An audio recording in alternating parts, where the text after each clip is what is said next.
So we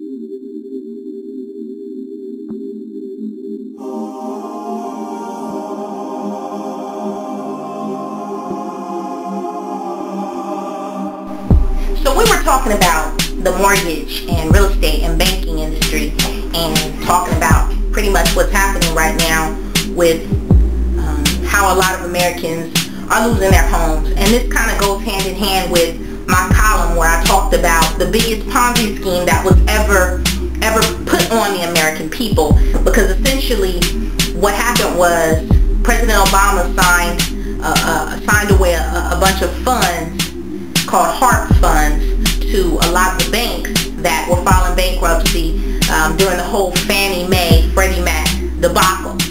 And essentially what happened was these banks got 100 cents on the dollar for every property, or most of the properties that had foreclosed on. And so what happens essentially is these families have lost their homes, but you know what's happening is they're still, when I say they, the banks are still getting 100 cents on the dollar. 100 cents on the dollar for each of those properties. So they are still winning. They're still turning a profit.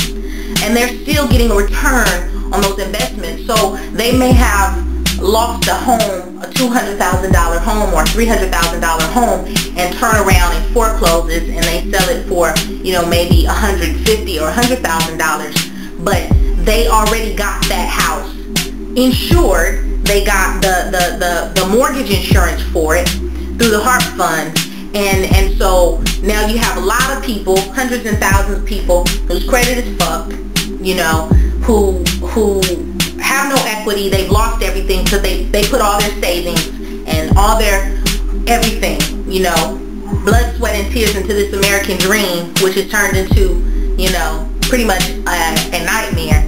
And to make matters worse, you know, they turn around and say to these people, well, now you have to pay back this entire loan, but the banks get to walk away scot-free. That's a slap on the wrist, scot-free. And the CEOs and the presidents, they get to go buy a new yacht, and they're in the Mediterranean in Saint-Tropez.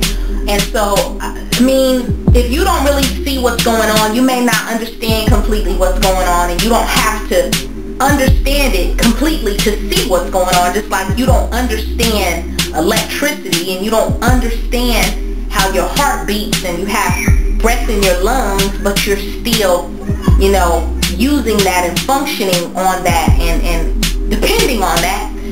But if you don't know what's going on, you need to pay attention right now, because, you know, we're going to see a lot of strange things begin to happen. And I'm not talking about some spooky shit that is all the way in left field. I'm talking about stuff that affects your money.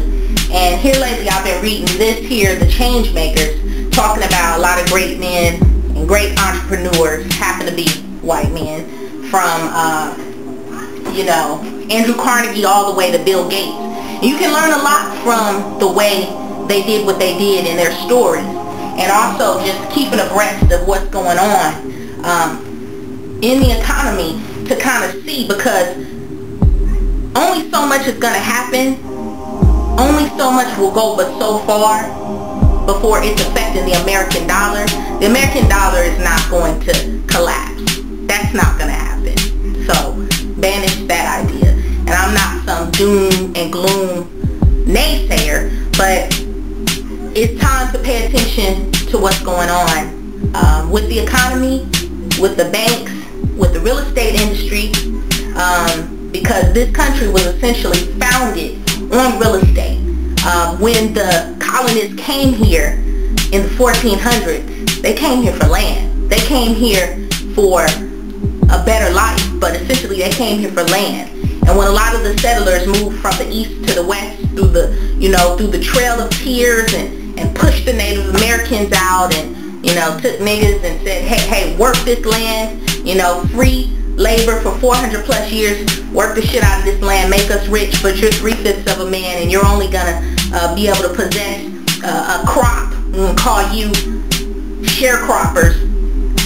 Essentially, it was about land. It's always been about land. And so what you need to focus on now is what's going on with the economy and what's going on with real estate, because what's going on with the economy and what's going on with real estate always sets the tone and kind of lets you know what's going on. You know, there's a saying, as above, so is below. As below, so is above. As within, so without. As without, so within. So when you see what's going on with the economy and real estate, essentially it's telling you what's going on in the outer realm and what's also going on in some of the secret places where you don't understand and you don't know. But they're telling you what's going on, what's happening.